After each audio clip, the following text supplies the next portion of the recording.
can table it. Yeah, I think I'll just say it. To the meeting and or applies the menu. Okay, so just, I'll just say like. then I said the discussion said, here's my guy. Yeah, but I want to. No, that It's makes easier. You could- yeah. Because I don't. So I thought, when I read through it, I thought the policy applied to all employees. I originally, that's kind of what I was looking at, but then it's And. So far, not when you look further in. I didn't see a name when I first looked at it. Is there a name on it?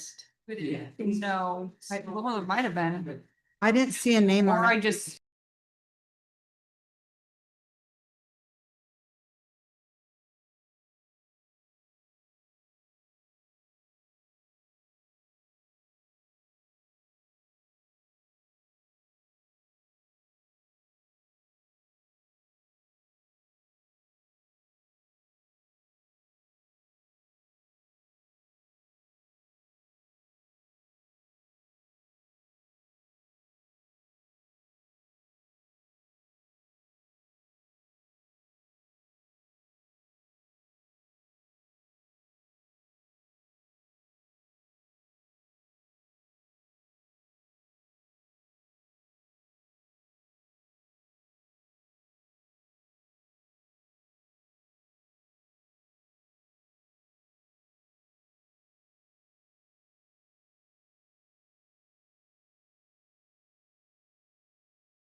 Okay, we are live.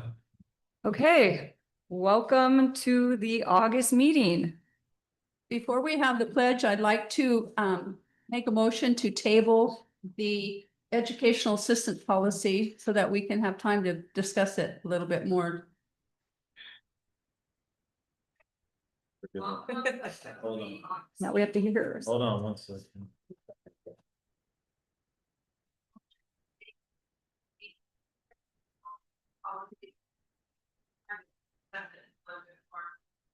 Let me figure out what's going on.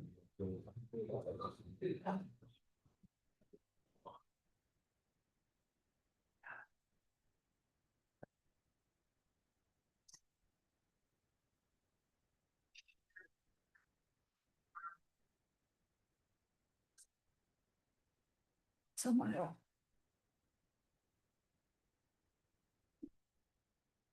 Nobody heard it. No, they heard you. They were just waiting for this.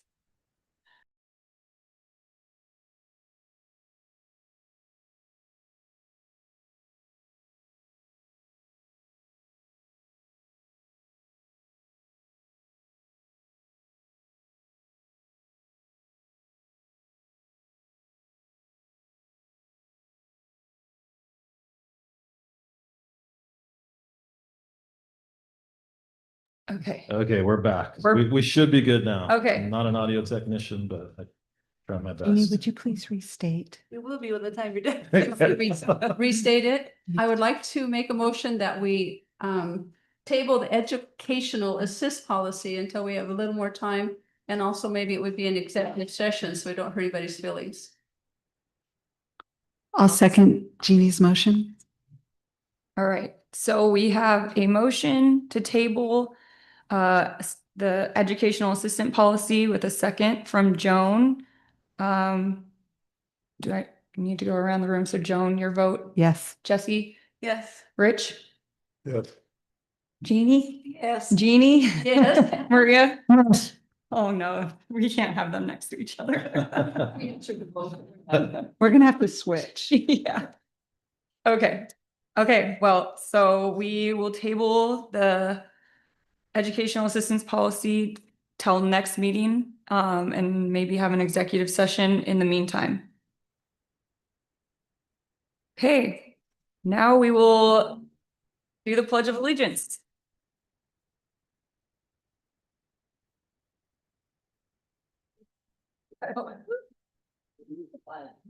I pledge allegiance to the flag of the United States of America and to the republic for which it stands, one nation, under God, indivisible, with liberty and justice for all. And Mayor, if I may, I have one more request to add an additional executive session under ORS 192-6602H. And this would be to consult with legal counsel regarding the public body's legal right concerning current litigation. So. All right, so we got rid of one item and we added another. Perfect. Okay, so the first item on the agenda, besides the pledge, is the approval of the minutes from July 14th.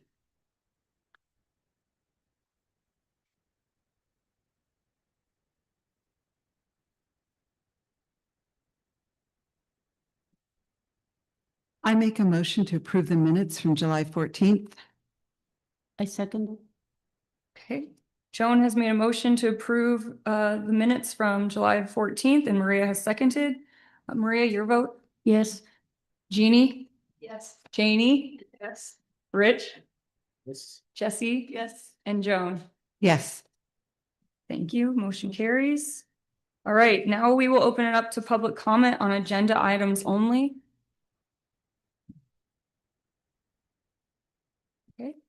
Okay, no public comment? All right. Moving right along. All right. All right, next on the agenda is approval of Business Oregon Bridge Loan for Phase 3 Water Project. And so we will have Dane do a presentation for us. Thank you guys for having me again. Mike, you want me just to kind of recap the loan and why we're getting it? And Dane, and thanks for coming, Mayor. Thank you for that introduction. So Dane is back to talk about this bridge loan for the Phase 3 water project. And just to give a little context, Business Oregon is requiring this bridge loan for us to complete the project, just in case there's overages.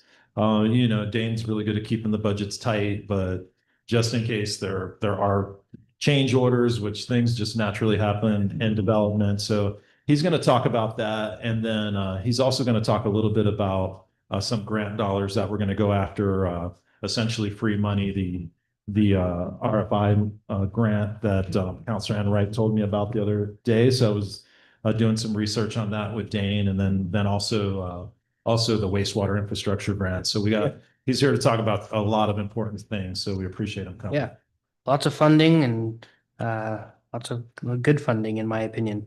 But we'll start with the water project we're working on right now. Like Mike was saying, calling it a bridge loan. It's through Business Oregon, their Special Public Works Fund. I believe this isn't new to the council. We've talked about this bridge loan before.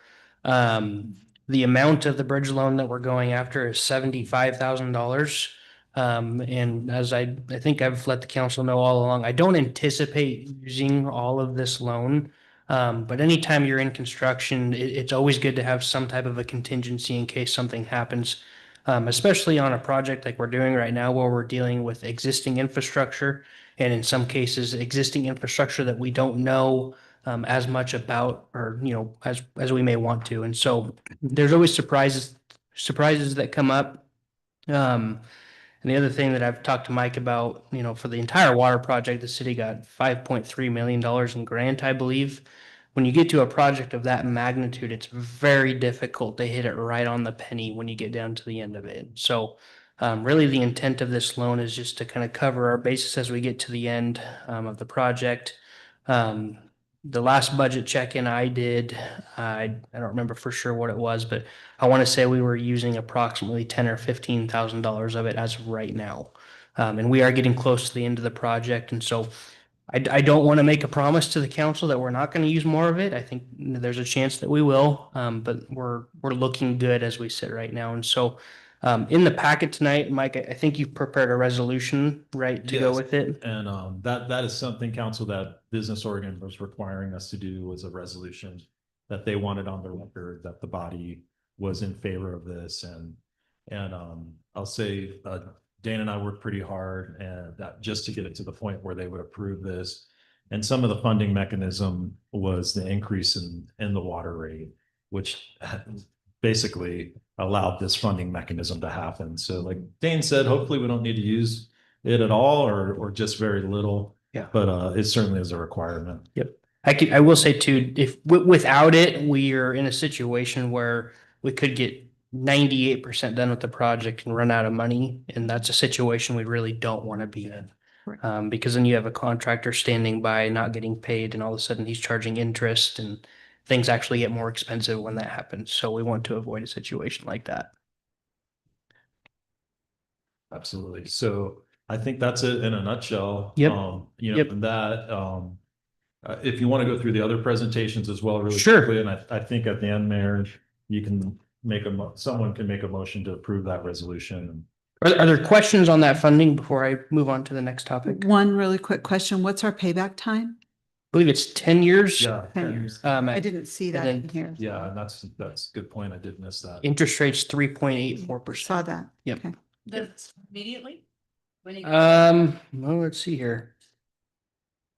I didn't, good question. Didn't see that either. I don't know the answer to that off the top of my head.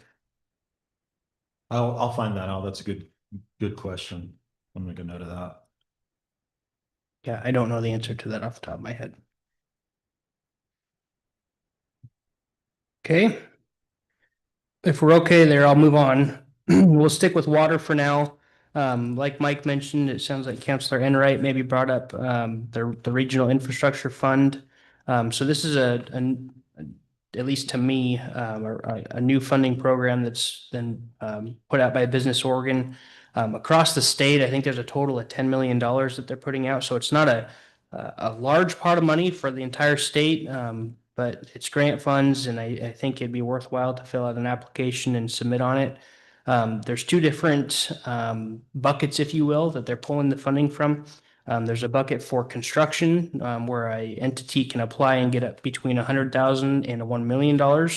But there's also a bucket for planning. In that bucket, you can get an award anywhere from $10,000 to $100,000.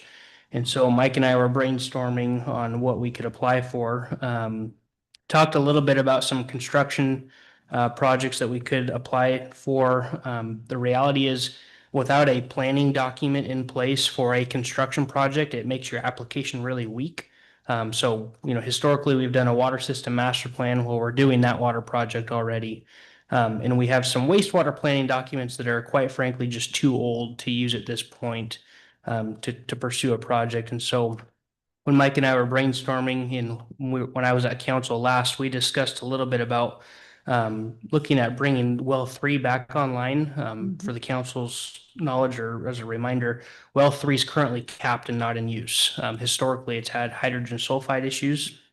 And so one thing we could do is look at maybe doing a feasibility study to bring that well 3 back online, and then potentially plumb it into the golf course and use it to irrigate the golf course instead of using the city's water from well 4 and 5, which is good drinking water. And so I think our plan is, from what I could tell, the application is relatively brief. And so I'll work with Mike and we can get that application filled out and turned in to do that feasibility study to that extent, if that sounds good to the council. And that's something I wanted to run by council too. That Yeah. The wells seem to be the most logical thing to go after. And that's one thing Dane kind of got me on the right course, because of course you always want to be, okay, let's go after some infrastructure and see what we can build. But the cold hard facts are, you have to have a planning document in place before the state will even consider construction grants. So I think that's a good use of the dollars, especially on the well systems, because I can say our last water bill is around $4,000 on the golf course just this past month because of the hot weather. And so we're spending a pretty penny on drinking water. So. No, it's not. So it'd be definitely a good planning document to go after. Yep, absolutely. And that'll only beef up, if we could do something to that extent, only beef up the water system capacity. Yep. Because then you have all your good potable water, a very significant portion of that's going to the golf course right now. And if you take that out of the equation, you guys are even better off. Yep. If there's no more questions on that, I'll go into my third and final topic. Last time I was at council, we talked again on wastewater capacity and some of the concerns related to that. And we had also talked about doing some type of a planning document to evaluate how it would be best to expand the wastewater system. And so I went back and kind of did some digging. So ultimately, there's 2 paths we can take with that. We could do, I'll say, an abbreviated, probably more affordable type of study, almost like a feasibility study or a technical memorandum or something like that, just to purely study how to expand the wastewater system. But the reality is, if you don't develop a planning document that meets certain requirements in accordance with DEQ and some other funding agencies, it's really difficult to get state and federal funding if we need that to do any wastewater system expansion. And so one thing Mike and I have worked through and talked about is actually taking a step back and doing a planning document that evaluates the entire wastewater system, not just the expansion part. So we'd look at the collection system. We'd take a peek at the lift station, make sure it's still operating well. It should be, since we just did a project 5 years ago. And then we'll also look at the lagoon system and potential expansion. But what we can do, and I actually recently helped the city of Heppner do this, there's 2 different pots of funding we can go after. We can apply for DEQ's Clean Water State Revolving Fund Program. And if a city meets certain criteria, they'll offer up to $100,000 to do a planning document that is 100% principal forgiveness. So more or less a fancy term for grant money. And we can couple that with a TA grant through Business Oregon. through their water wastewater fund, we can hopefully get up to a $50,000 grant. So in total, we can get up to $150,000 potentially. We can apply for it at least to do this full scale, full comprehensive planning document on the city's entire wastewater system. And so, and we'll look at things like capacity expansion, like I said, the collection system evaluation with that, we'd actually hire a contractor to come in and do television inspections and sewer cleaning in the collection system. Identify any areas where you guys are having I&I, so it's like water intruding into your collection system pipes. But ultimately, if we're successful in both those applications, it's $150,000 in more or less grant money for the city to do that effort.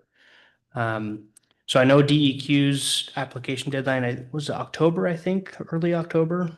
I think it might be a little bit earlier It than might that, be in but September. yeah, I Okay. think so, actually mid Um, September. But we've done those applications before. I'm familiar with them, so I'm happy to help the city complete that. But more or less just kind of wanted to inform the council of our approach and answer any questions. Do you need a motion on that? Yeah, do we Brandon? need a motion on those two things, or do we just need to give you No, direction? that's more of an administrative, if the Okay. body's in favor of it and the council is supportive of going after those grants. I just wanted the council to know it's essentially free money and it's, there's no loans tied to it and like that. Dane will go after those Yeah. grant dollars. And the motion that I'll need is for the resolution. Yeah. For the Okay. Business Oregon. To complete the, yeah, Yes. okay. So is the grant money after we get the okay from somebody to build, you do the study, then we need to So go ahead and build. you'll do are we talking about the wastewater? Well, either one. Yes, so you would do both studies, and basically what those studies will do, well, the wastewater is gonna evaluate your whole system. It'll recommend improvements. So if we're talking about the expansion portion, there'll be recommendations on how we do that.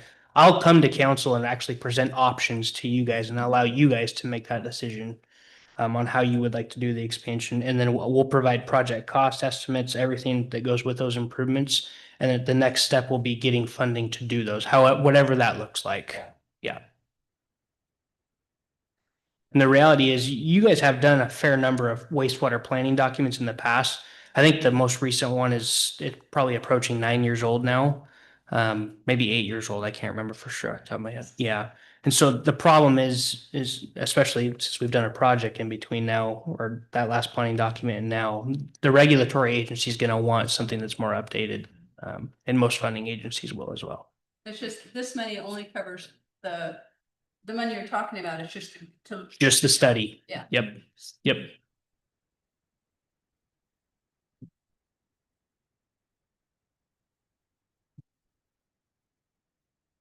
Okay, does anyone else have questions for Dane? Or do we have a motion for the Business Oregon bridge loan? Or how do we feel? Do we need more discussion? I mean, I feel okay. So I'll make a motion to approve the Business Oregon Bridge loan for phase 3 of the water project. Do I need to say? That's the suggested language. No. Yes. So make. I seconded. To adopt resolution. Okay. Do you want me to read it or she got it? You don't have to. Okay. It's just a suggestion. Just, yeah. The suggested motion, was motioned by Jesse and seconded by Maria. So we'll take a vote from Joan, Yes. Jesse, Yes. Rich, Yes. Janie, Yes. Jeannie, Yes. Maria. Yes. Okay, motion carries. Thank you for having me. Thank you. Thanks, Dane. Thanks. And then seems like we're good with you guys going out to Yeah.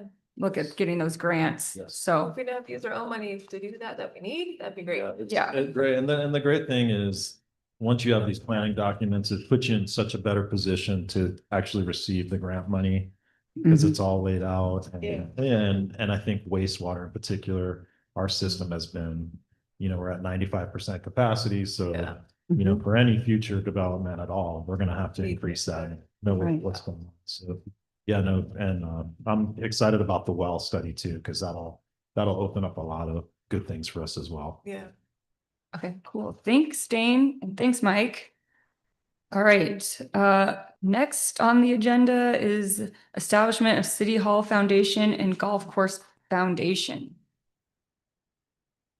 And Mayor, if I may, I wanted to give a little context on this. So the question on the floor really is should Echo establish this and work with Kent and the Oregon Community Foundation to establish two charities, one for the golf course and one for City Hall. And it wouldn't be Kent's fund. It's really what is it, OFC or OCF? OCF's fund. And so I just wanted to get that on the record. And it's a really interesting proposal that could have good benefits, and Kent and I have been talking about it for a couple months, and I've spoken to OCF a little bit, but I want Kent really to have the opportunity to present this idea of the benefits and ultimately council decide if this is something that we should pursue. So Laura and I work with the Oregon Community Foundation on foundation type stuff. And so one of the topics came up at the golf course one time was, could we set up a foundation at the golf course that would provide long-term funding for improvements at the golf course? And then that led to, could we do the same thing for the City Hall building so we can preserve this building into the future? So currently, if a citizen of Echo wanted to come in and donate money to the city to do something, then that would be very similar to what Laura and I did about 7 years ago. We donated $5,000 to fix the Main Street planters, which still aren't fixed. And so those funds are held somewhere in your guys' internal financial side. But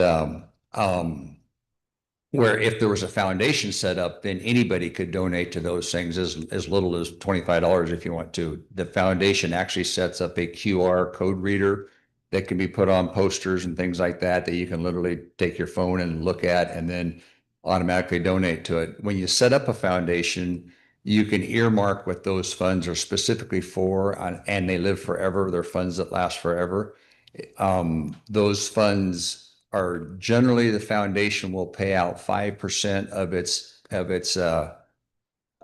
interest, or it's 5% of whatever the interest is per year. So let's say if you had $100,000 in a foundation, then the city would receive automatically $5,000 per year. If the foundation, which the Oregon Community Foundation takes all the foundations of the state, kind of puts all those dollars into one big fund, and it's literally billions of dollars, and they have those out in investments around the world, basically. And those investments are usually making 7 to 8% on their annual return.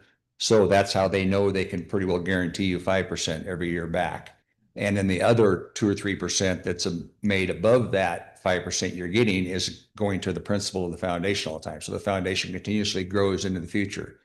But it's a very simple vehicle that can be set up at no cost to the city and no cost to any of us, really, through the community foundation, to then establish these funds earmarked specifically for improvements in the future. Like at the golf course was the one, and there's quite a few of the guys at the golf course that are quite interested in it.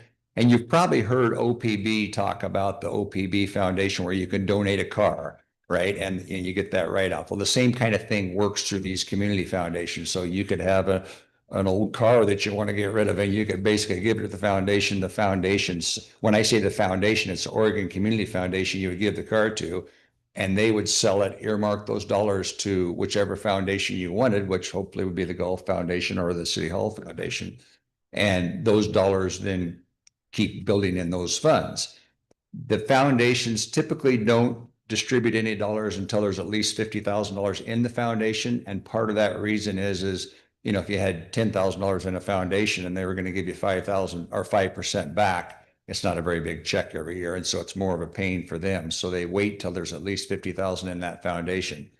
The Men's Golf Club has talked about wanting to fund that to the $50,000 limit right off the bat, through personal donations to the foundation, to get that established and operating right off the bat.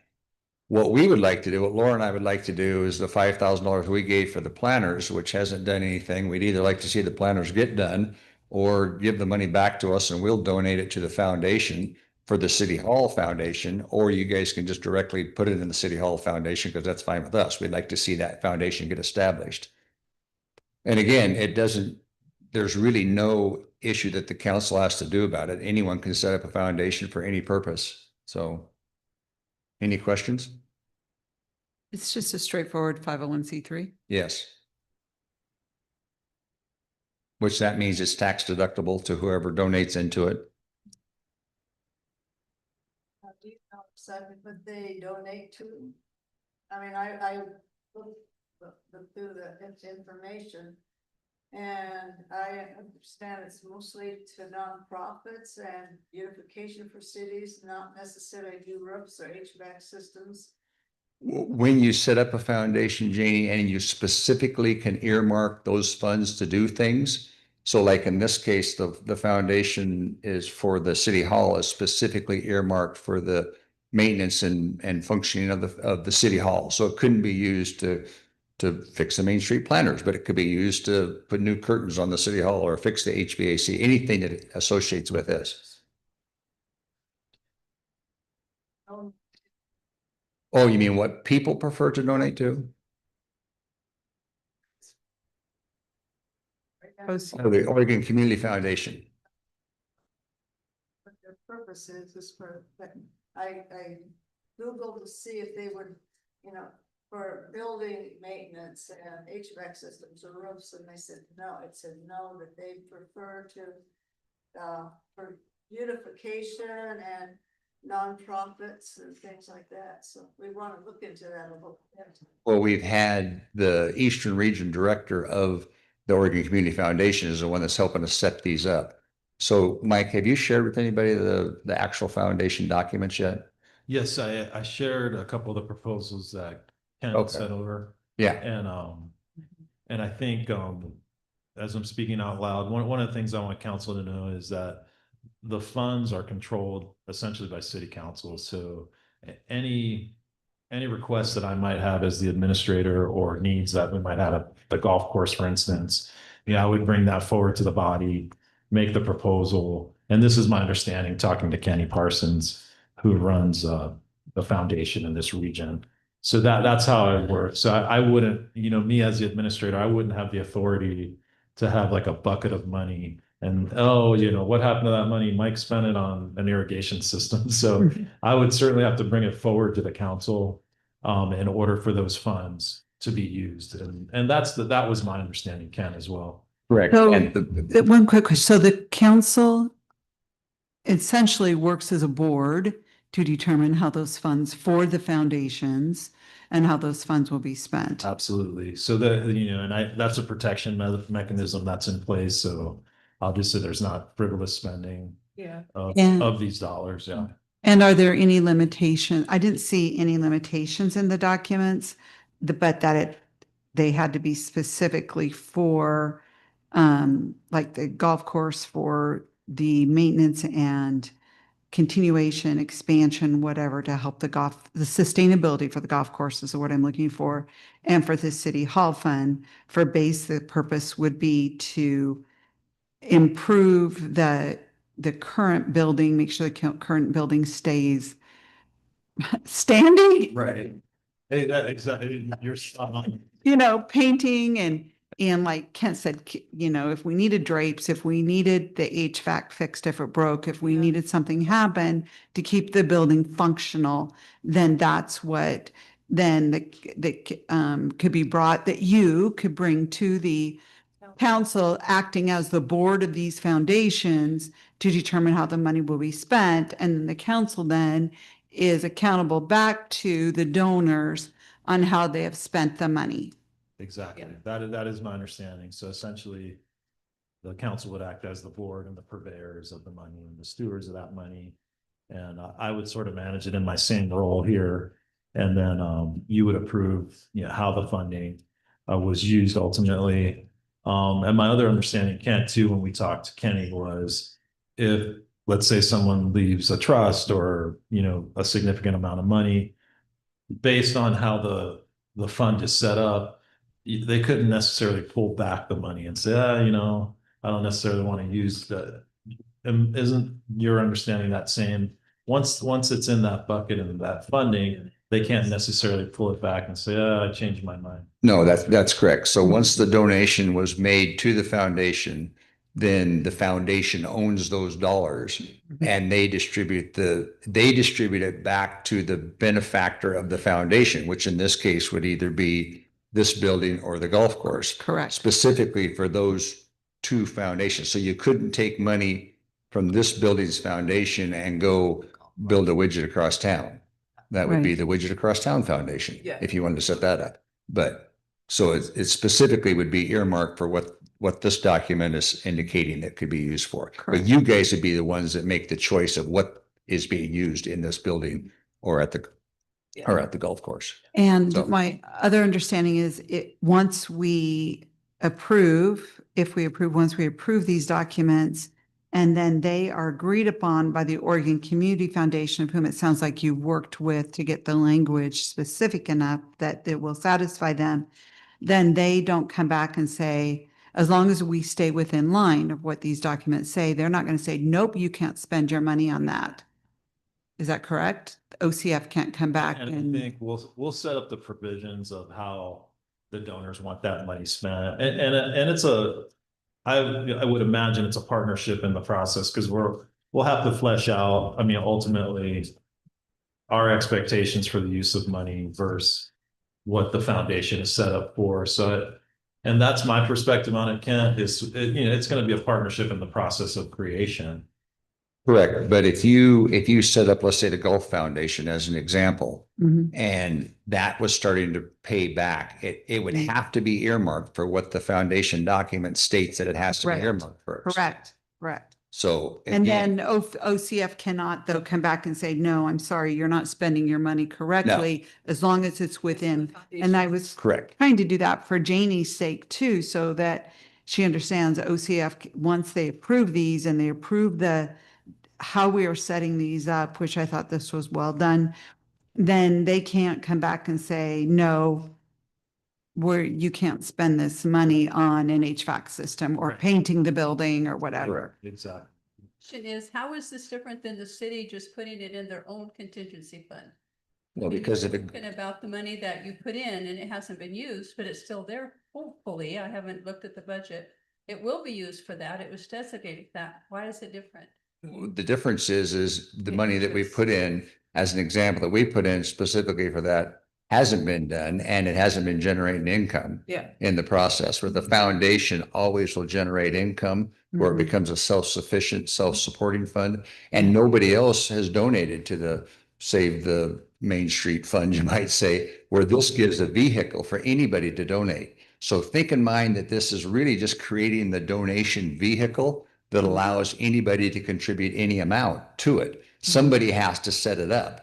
And that's all we're proposing to do, is to help set it up. And then once it's set up, then anybody can fund into it. But if you don't set it up, no one can ever fund into it. I mean, has anybody else donated to the city for anything that's been, I mean, Check there was, but yes, when Yeah. they were doing American Bloom, there were lots of. Sure. donations. sure. My other question is, the people who are running it, are they paid? The people that are running it is Oregon Community Foundation runs it. So.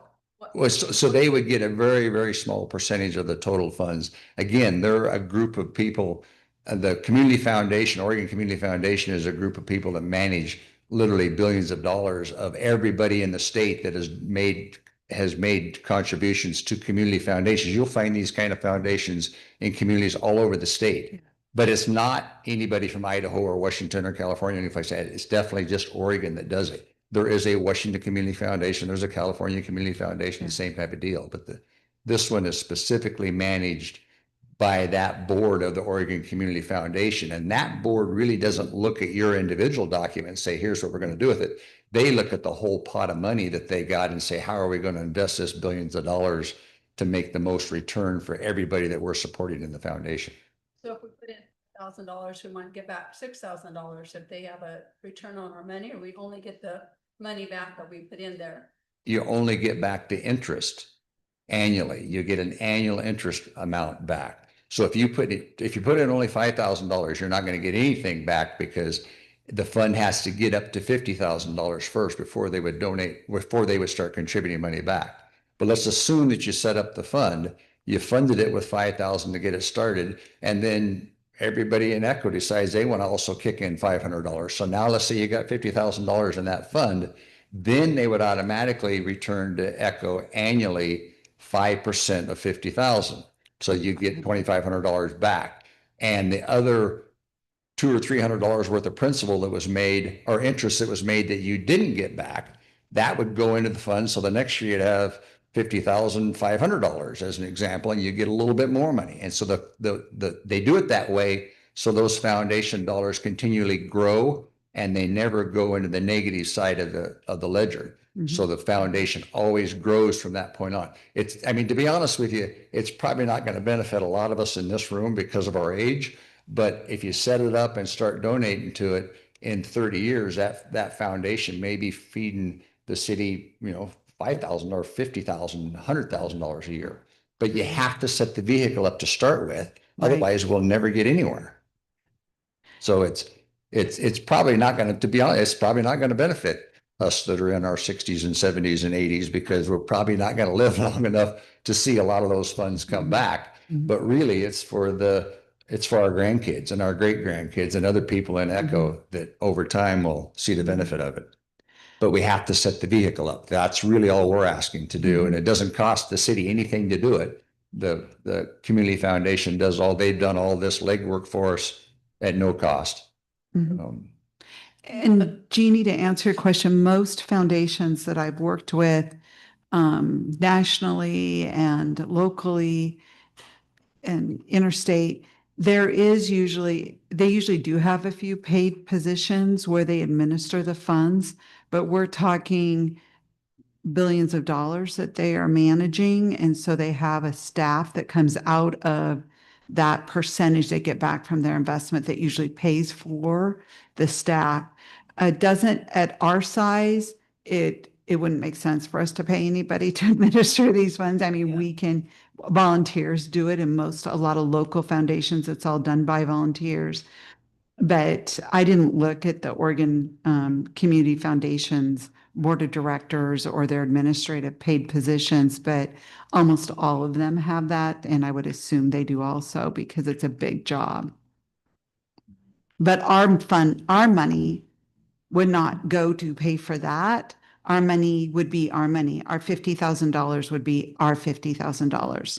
They won't take funds out of our money to pay for their administrators. Just part of the small interest that we would get. We get some interest and then, They get Well, interest portion on of top that of that. So they would get a very, very small portion of that yeah. as their administrative cost, as part of the whole package of Oregon's community foundations. So in other words, if you're managing $1 billion as they are, and we're 1/10 of 1% of that $1 billion, and they're going to take 1/10 of 1%. If we're going to pay a little bit towards it because we're part of the whole package of the Oregon Community Foundation. If we decide to do this, I have a question. On the, like you were saying, the 50,000, they start with 50,000. Let's say in a couple of years, let's say the foundation is for this building, and something comes up that we need to use close to 50. We can't use the 50. We have to only use what they're sending us. correct. Okay. Correct. So the foundation, the principal side of that foundation money, Maria, never can be accessed again in history. All it can do is continue to grow. To grow. Okay. All you get is the interest off of that, and it's generally 5% interest is what they pay out. I see. So if it goes below that, then we wouldn't get the interest, but we could still add it up to eventually get the interest Yes. again, Yeah. but we wouldn't have to. Well, it would never go below that because they will never spend the principal out, and they won't start distributing until you have at least 50,000 in there. And then they Yeah. don't distribute below the 50,000. Right, Yeah. right. Makes sense.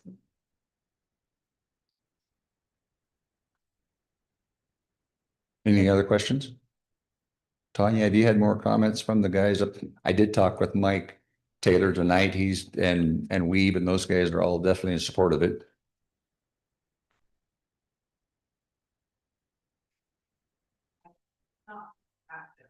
Right. But if somebody wanted to donate a car, foundation would take the car and sell it. It would be no work to us involved at all, so. I think that's clear benefits. So. Yeah. And it's quite often used in estate planning. So someone will leave their vacation home to the foundation. And you have to, it's kind of interesting. You have to actually donate it to the foundation before you even list it on the market. So you give the house to the foundation and the foundation goes and sells the house for $500,000, let's say, as an example, that immediately goes into what that house is donated for. So in other words, if you wanted to donate your house to the Echo City Hall Foundation, you would basically give them title to the house. They would sell the house upon your death. That money would immediately go into here, and your estate would get the write-off of donating 100% of that that's just an example of, there's been people that we've known that have no children, no estates, no nothing. It's like, well, what the hell am I going to do when I die? It's like, well, donate it to a foundation. And that's what a lot of people do. That's really how the foundation system is set up. It gives the people the vehicle to use if they want to, but there's nothing requiring you to have to. Also, I think it'd be nice to have that manage the money for like the 5,000 you guys gave versus our staff, and it's just in a different, it's not stuck in wherever it is now. We have to remember, oh, that's for that. We can't go that's not counted in our budget. It's kind of another way to like safeguard the donations so it doesn't get mixed in with Yeah, things. I agree, and I think it's another vehicle to take pressure off of our Yeah. general fund, and as Kent mentioned, and it's just a great way for somebody. I talk to the golf guys a lot. Some older gentlemen up there, and some are single, and talk to a few of them about, hey, it'd be great to be on hole 3, right, with my epitaph or whatever. We'll kind of laugh about it, but in reality, that could come to fruition. As much as the golf course means to a lot of the guys up there and the ladies who golf. I mean, I can certainly see that where somebody, donates their estate to it if they don't have immediate family. And if nothing else, it kind of gives you that opportunity. I did do some research, and we certainly could accept donations, and we have in the past, and that's not out of the question. It's just the nice thing is the foundation kind of manages it, and then the money can also grow. And just even in our LGIP, we have a good amount of money in there, and that growth, you see it per year. We're getting 4% on our money, and it grows rather quickly. So, but it's certainly a great vehicle, and I wouldn't want to look a gift horse in the mouth if they wanted to donate a significant amount of money. But I think the next step is to beat the bushes a little bit more and talk with the foundation and come back to the council next month with, if obviously the council's in favor of it, what potentially does the golf foundation look like, and what does the City Hall Foundation look like? What could it support? Yeah. And then, we as a council can, you guys as a council, not me, can talk about that and kind of flesh that out. And, maybe it's great, maybe we decide not to do it, but, continue. I think it's worth continuing the conversation and getting more facts on how that comes to fruition. Can you just do the golf course? Because I can see the gentleman, that would be one that would grow faster. Oregon, the city is struggling to just do what we're doing, and we're getting grants. Why would we put money when we need to use it here, is my point. So Jeannie, the city doesn't have to put any money into it. That's the beauty of the foundation. We gotta start to get up to $50,000. Yeah, but you don't have to do that. City doesn't. You can set the foundation up, and then people can contribute to it over time. And it may be 5 years before you ever have the $50,000. So the city doesn't have to donate anything to it. Nothing comes out of the general fund. We wouldn't ask the city to do any of it. I would not able to afford to donate to that. And that's fine. And that's okay that you don't or can't or don't. But what if somebody else wants to? Okay, so that would be great if the golf course group, who's very interested in it, but why would we not want to do it for this building when it doesn't cost us anything to do it? And the suggested council motion doesn't put anything in stone.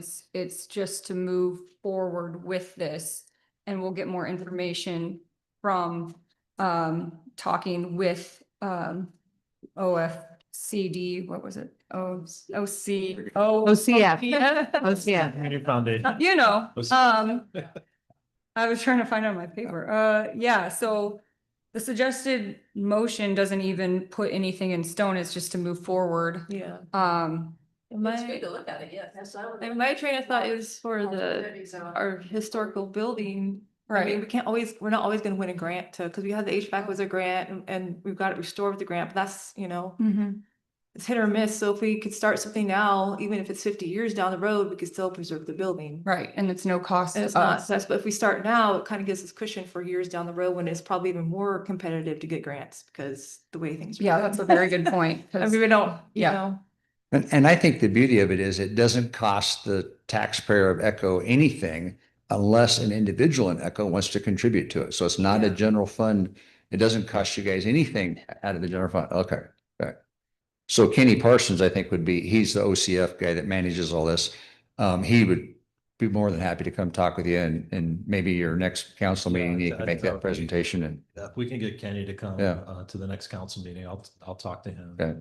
And I think I'm scheduled to actually talk to him tomorrow Mhm. as a follow-up to this meeting because he wanted to Right. know how it went. Right. And so yeah, so and I don't, council, I don't, if everyone's in favor, I don't necessarily think you need to make a motion by Robert's rules, but if the council is in favor of me moving forward and investigating this a little bit more and Yeah, I think so. sounds good. Is that what you were saying, Josie? Yeah. that's- I don't think it's think great, that, yeah. and look into it. Okay. Also, can you turn the heat up? I know we tried. What the heck is going on? I'm good. See that. I know, Blanket from holding a minute here. We've been wearing jackets because Running out to turn the AC down. we, I thought we had turned it a little warmer, but it got colder. so, I'm glad I wore my jacket. so today. thank you, Kent and Mike, thank for, thank you for looking and presenting this. I Yeah. really appreciate the effort you two put into presenting Thank this. you. to Yeah, us. no, it's a lot of good Okay, information. Madison.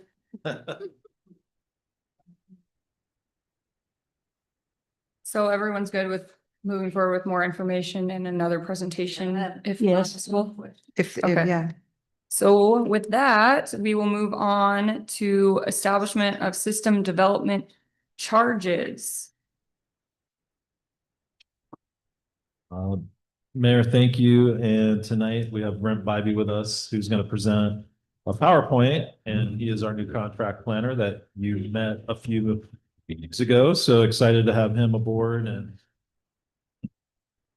just a little background on this. So this, and we may actually have some system development charges is what I was told tonight by Councilor Hampton. So I'm going to talk to our former administrator, Diane Berry, to find out. She believes that we may have some hidden in an ordinance somewhere. So I've got some digging to do, but I'd spoken to the prior administrator who had told me we were sort of going off like the state's provisions and within our development codes, our new development codes, I couldn't find any system development charges. So that was my understanding. So system development charges, they're used to fund development essentially for the public out there that might be watching. So development pays for development, their hookup fees, standard fees. They're called door taxes, impact fees. They have a number of different names. So I'll let Brent, who is the expert on this, take it over from here. Thanks, Mike. Good evening, council. Thanks for having me, and I'm happy to be with City of Echo, helping you folks out. Mike reached out a little while ago and said, hey, we're looking to get SDCs going. Was looking for some help in explaining how SDCs work. So I'm going to give you kind of a rundown of everything that we're going to be looking at. So the purpose and function of SDCs. And to kind of touch on what Mike mentioned, he said he may have figured out that we may have adopted it in the past. I just got some breaking news this evening, so we're gonna have to investigate that tomorrow. And I couldn't find them in our ordinances, but perhaps they are somewhere. And I'd spoken to the prior administrator, David Slatt, about that. So we'll see. Okay. I mean, as far as I know, we do not have system development charges in our current Right. new development code or in the prior development codes that I've seen. I'd be interested to see that too, because I'm going to cover it in terms of what we need to have in place to be able to have SDCs, which I don't think we have some of the components in place. So I'm wondering Yeah, if, so, because we needed a capital improvement plan in place. and some Yeah. other elements. Yeah. so, okay, so I'm going to cover the purpose and function of SDCs, the required amendments to city ordinances and the development code, preparing an ECHO specific methodology, Oregon's notice and adoption requirements, how SDCs interact with development reviews, SDCs versus conditions of approval with land use decisions, the role of master plans and capital improvement lists, and the anticipated implementation process for going through this. So SDCs are a one-time charge on growth. It's only charged once. When development is proposed on a property, that development aids in addressing the infrastructure projects that serve the proposed development. That's water, sewer, roads, and parks, and sometimes other aspects of a community that may have an actual plan in place with projects listed. It funds capacity and not operations. It only addresses capital improvements that add capacity. It does not cover maintenance, repairs, or day-to-day costs. So we don't do SDCs to say, well, we have a road department and we have to pay that road department to maintain our roads. That's not what SDCs go towards. It goes towards outlined projects that the city has adopted into plans, and there's some specific criteria that you have to have in place for those projects to be able to justify them with SDCs. So they're created to be equitable and restricted by law. ORS 223-297 to 316 is primarily where all of the statute for SDCs is located, and anybody can look up the requirements for that. So how SDCs interact with development review. When someone applies for a land use, they'll get approved for their land use. They go through and say, let's say somebody applies for a dwelling on their property. The city will have their own land use process. It's usually with dwellings, it's a small process. It's a type 1 application usually. When they come in place, usually after they've received land use approval at the building permit step in the process. So it's either at that point or utility connection, whichever comes first, before they hook up to city services or do anything that will have an effect on city services. It mainly rides with all new development and uses that increase demand on infrastructure. It is not required for land divisions. So when we're taking a look at anything that's going to have an effect on the infrastructure, its actual effect. A partition could have a potential effect in the future, but it's not until something is actually built on that property that we can charge SDCs. And I will cover the exemptions next. So who pays SDCs? New development that increases demand. Existing legally connected uses are exempt to the extent of their current use. So if we have, let's say, a commercial building in the downtown, all development that is existing prior to actually adopting SDCs is exempt from having to pay SDCs. We're not going to be, the city wouldn't be clawing back and saying, hey, this property didn't pay SDCs. The next change you do, you're going to have to pay full SDCs. If there's a commercial building in the downtown, let's say right now they are a barber shop. There's a certain way to calculate out how much a barbershop would have to pay in SDCs. If they do a change of use, going from a barbershop to, let's say, a liquor store, which a liquor store has surprisingly high SDC rates because of the trip counts for folks going to and from the property. We would calculate how much SDCs the barbershop would have to pay if they were a new use, and then deduct that from the SDCs that would be required for a liquor store. So anything that's in place is in place, it's exempt, and it's removed, deducted from the overall cost if a use is ever changed. Does that make sense? Okay. So required for us, we would need to amend the municipal code and adopt an SDC ordinance, which includes newly adopted code with sections addressing purpose, definitions, system, fees, credits, exemptions, accounting, appeals, enforcement. I can't remember if I touch on credits later, but I'll touch on it now. So let's say someone applies for a land use and through the building permit process, they're required to do SDCs, and they decide that through that process, or if the city is requiring a improvement to be updated to a certain level, sometimes they can request, okay, since I'm putting more money towards a road project, can I get a credit towards the other SDC costs, like parks or water or sewer?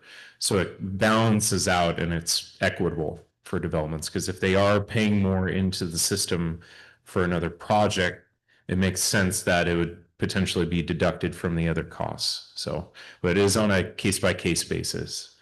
We would also need to adopt a methodology and rate resolution. Let's see, and then include a cost index for future inflation adjustments. So after we go through and adopt the plan, provide notice, then we would have to adopt a methodology which would actually get adopted into the city's code. Capital improvement project list. So this is the big one. And this is what I'm not 100% on it. You know, if SDCs were adopted in the past, this is kind of a big component to SDCs. A capital improvement project list has qualifying projects for each system. So water, sewer, parks, all that. And may incorporate master plans by reference, which we do have some master plans. It sounds like the water master plan. It sounds like we have a wastewater one, but we're also working on updating it. I'm not sure if we have a parks master plan, so I'm not sure if we'd be able to require SDCs for that until we have a parks master plan in place. But each of those projects, and I will touch on this in a little bit. Yeah, I'll touch on the requirements for what each project has to have so that we can require SDCs for it. But my last point, development code amendments. The important thing to remember is this is not a land use decision.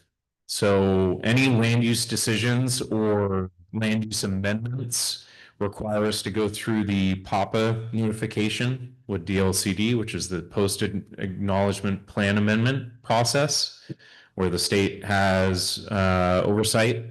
But that is not required with SDCs, and that's specific in statute. It states that. So system development charges versus conditions of approval. So a system development charge is a standardized fee for a development share of a system-wide capacity set by the adopted methodology and paid at permit or connection. System development charges are applied to larger overall projects in the city that the development will have an effect on. Conditions of approval are project-specific improvements a developer must build to directly serve their own site, frontage, on-site utilities, direct connections. So if someone were building a new commercial building in the downtown, they would obviously be required to hook up to city services, water and sewer.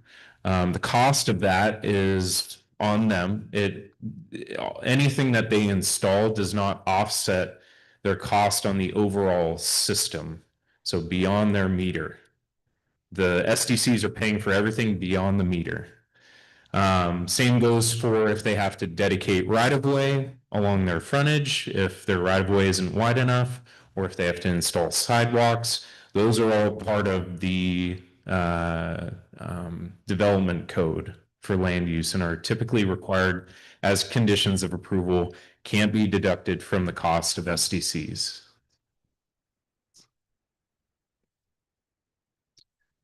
Okay, so preparing an eco-specific SDC methodology. First step in the process, which it sounds like Anderson Perry does have experience with putting together methodologies for jurisdictions and could accomplish it within a couple months. But we would need to inventory our facilities, look at the existing facility value and available capacity by system for water, sewer, and roads. We would see what exists, what it costs, and what it can still handle. From there, and there's this portion and then also the growth and calculation that are kind of the important ones. So water and sewer SDCs are usually measured by dwelling units or meter size. Transportation is average daily trips. How many trips folks take to and from the property, which it varies for different uses. So a single family dwelling is not going to have the same amount of average daily trips that a commercial business downtown would have. So obviously a commercial business is going to be paying more than a single family dwelling for transportation SDCs. And then parks are usually based on population or persons per dwelling. After that, we would project the growth, which is typically a 20-year projection. The state likes to use that 20-year benchmark for most of its plans. It would be tied to facility plans and the TSP, which those all have a lifetime of 20 years typically. And then it would be based on the number of needs, and that would set the denominator for the improvement fee. For step 4, we calculate the reimbursement fee. Reimbursement is buy-in to existing capacity plus the improvement, which is the growth share of any capital improvement plan projects. And then from there, we would calculate the charge. We'd subtract any grants, contributions, and fund balances and publish the rates by land use type. Are there any questions before I go on? I know that was a lot.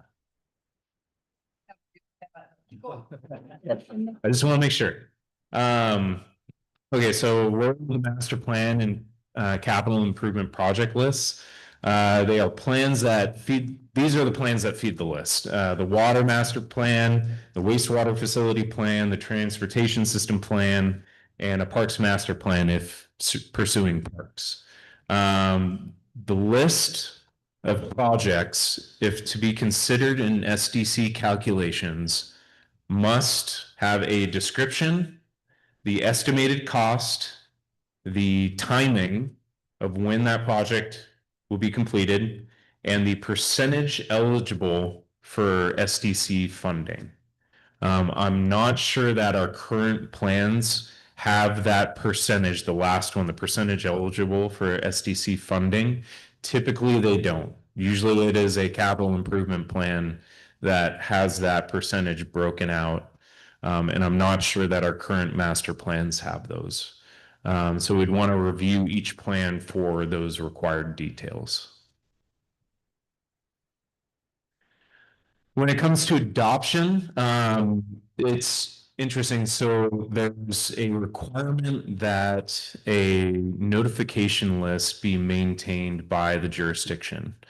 And anyone can submit in writing that they want to be notified of any changes or adoption of the SDC methodology. If there is anyone on that list that is requested to be noticed, then we would send notice to that list 90 days in advance of a hearing, just to say, hey, we're going to have a hearing on this. You asked to be noticed. Here's your notice. Regardless of that notice list, at least 60 days prior to the hearing, we will post it on the website and make it publicly available for anyone to review. We would then hold a public hearing with testimony on the proposed methodology, and then it would either be adopted by ordinance or resolution. I have a key point down there. An SDC action is not a land use decision. I already covered that. But the notice period is the city cannot adopt or collect SDCs immediately. So typically there's a notice period after they've been adopted where we have to wait in case anything is appealed.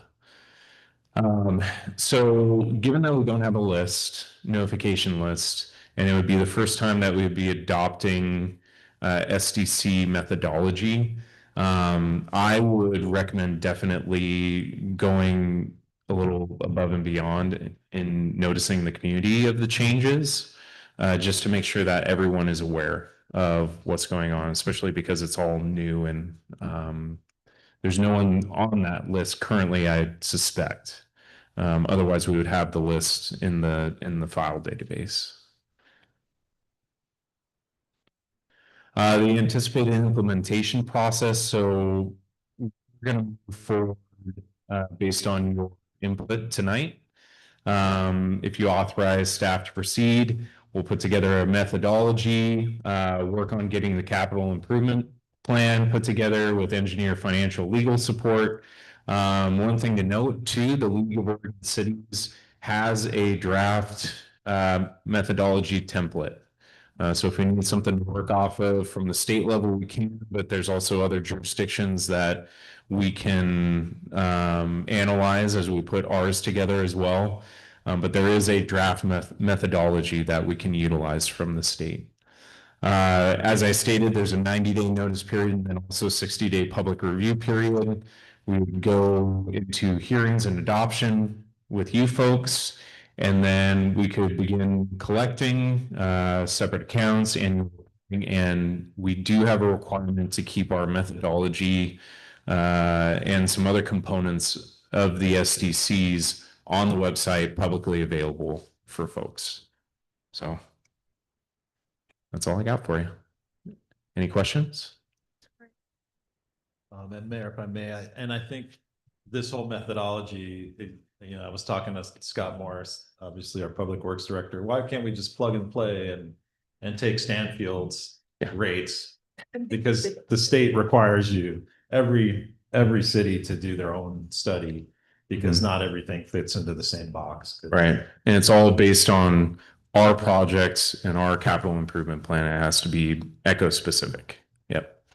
And one other thing, Council, I was doing a little digging while he was doing his presentation. So it looks like in 2017, we did set up an ordinance regarding system development charges, but there still needed to be an engineering rate study. So it wasn't finalized then. In 2018, the SDC study had been completed, but it was never formally adopted. In 2018, so it looks like before adopting the study and charges, the city needed a public hearing to establish those. And in 2019, Diane had retired by then. There was a proposal brought forward, but the language was never finalized. So, and I'll continue to research that, but it appears like there's been discussions, but there's never been a finalization of the process and the establishment of SDCs. And Dane, I mean, you've been around Echo for a little bit. Have you heard of SDC charges that have come across your desk? Passing by, but I can say I was there for 20 years. So I don't Yeah. know what that discussion. So we'll continue to research though. Do you know if there was ever a capital list formulated at that time that you could find? That's one thing we were talking about this morning, was a capital improvement project list, which I am not aware of in Echo. Most larger cities do have like a large capital improvement plan, and I'm assuming that we don't, but I'm going to give Diane a call tomorrow to see, because I know she's a plethora of knowledge. Yeah. And she knows just about everything about the history of what's been done. So I'm going to do a little research tomorrow, Council, and find out, maybe there's some hidden documents somewhere. Because if they did that work back then, this legislation to do this is not new. They would have had to Right. do all those steps. And maybe that's one reason why it never finalized in resolution.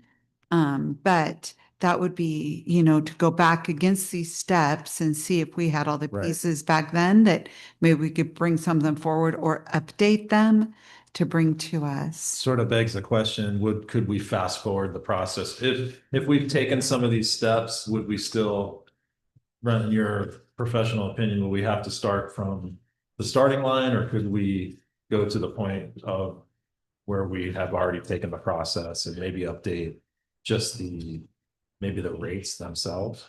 Yeah, we'd probably have to look at what plans if any methodology had been done in the past or any justification towards, the percentage that could be charged for SDCs.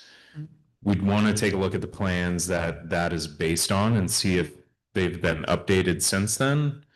And if it's something, because then we would have to reformat the methodology again. And when we do make changes, and I forgot to mention that, in the future, as changes are made, you still have to go through the same hearing process and adoption process each time.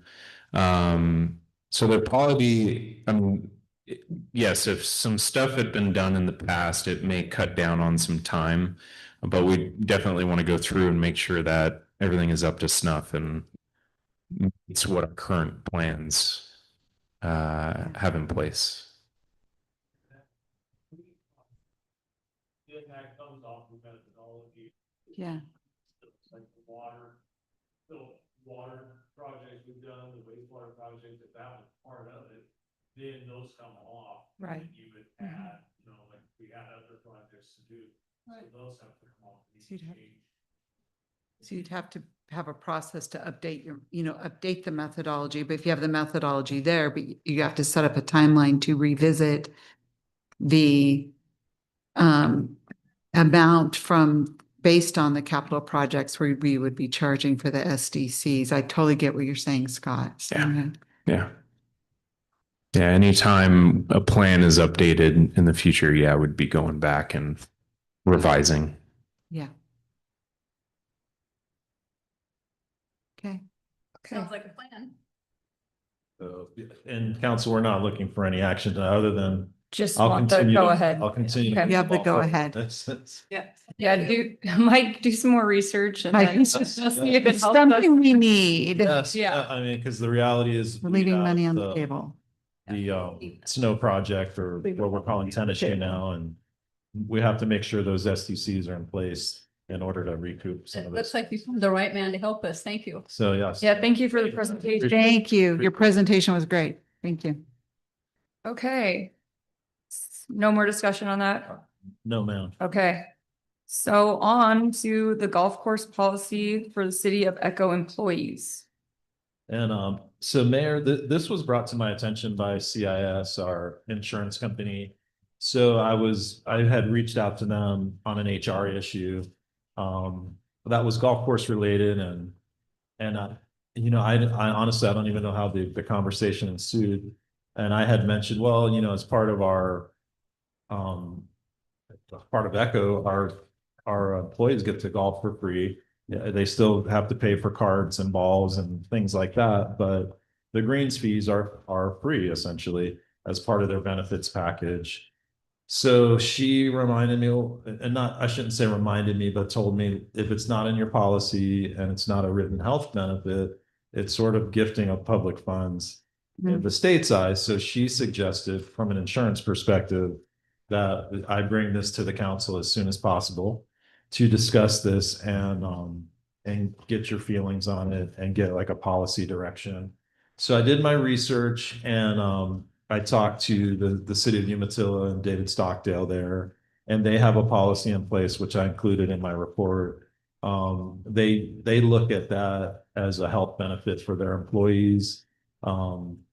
Same setup, essentially. They don't allow free carts, and they hope that contributes to more walking, and it's part of their policy as a health benefit. So as long as it's in policy and the council's in agreement that this is a positive thing, My opinion on it, it's a really good morale booster. A lot of our employees take advantage of it. They walk. Some of our employees do own carts and things like that, but it's a good health benefit. I think not only physically, but mentally as well. And yeah, I ran it across some of our employees who obviously said, gosh, if you took it away, we'd be pretty disappointed. I mean, obviously we got to follow laws and, policies, but we researched a couple other courses like the city of Walla Walla. They have a golf course. They don't have a policy in place, but that's just because they don't have one. It's not that they necessarily couldn't have one. And within my packet, there's also ORSs that sort of confirm if it's in policy and council feels like it's a solid thing for our employees. You can certainly make a motion tonight. I believe I put together a resolution for it. And it really mirrors Umatillas. Tanya may want to add some things. I know she's got employees that golf quite a bit and she sees a lot of our employees come through. I have one quick question because I read through this very thoroughly. I tried to, but I just want to make sure it's not just for the golf employees. It's for any employee of the city of Echo. Yep. Yeah. Thank you. And Stanfield. Yeah. Okay. Why is this different than just putting it in the benefits of the contract? Well, I think when I exchanged a few emails with Dave, it's got to be written within your city policy as a policy that's approved by the board or the city council. Are you talking about from like an individual contract? Now, I'm no lawyer, of course, so I don't know, but it just seems to me if it was listed along with what are the benefits that we give, like health insurance and so on, in the contract, I would take care of it. I don't see why it makes a big deal. Yeah, and what would happen from here, essentially it would go into our employee manual. So we basically need this to do that. Exactly. In order to put it into the policy manual, I have to get. Because we're giving away, quote unquote, giving away city funding, whatever, to these people. They're getting something for free from the city.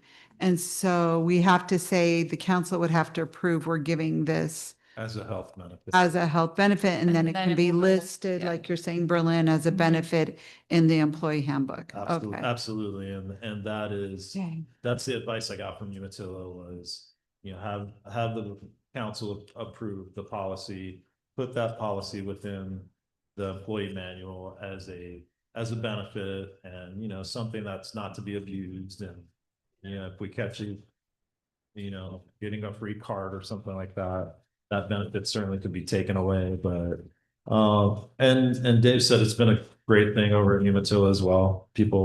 His employees take advantage of it and, walk quite a bit. And for us, I think it's a real morale booster because we have a lot of avid golfers. I wish I golfed more. I just don't. I really appreciate you taking the time to put this together and to basically make it a policy for something we're already doing.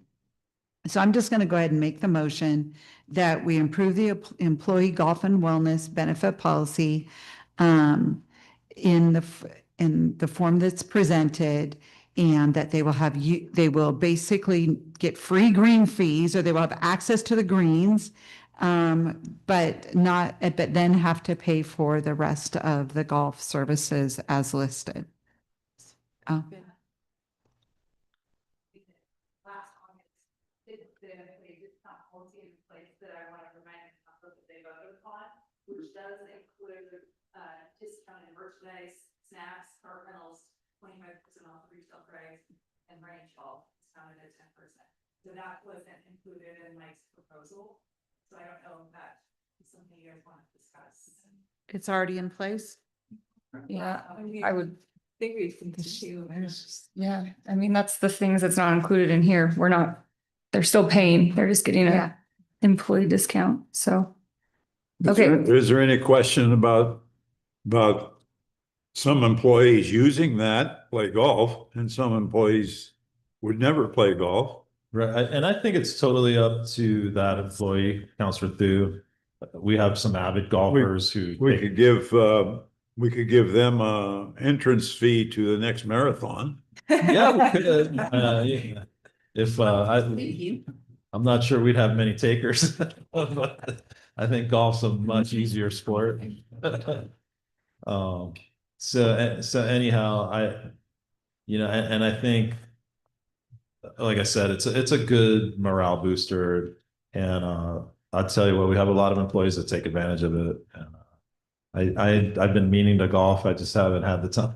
I've been too I busy. was gonna say thank you too. Yeah, I absolutely. mean, And, Doesn't hurt us any, and and, we appreciate the people that work hard for us. and- oh yeah, I think our employees deserve, a little fun and relaxation. And on top of that, it is good exercise.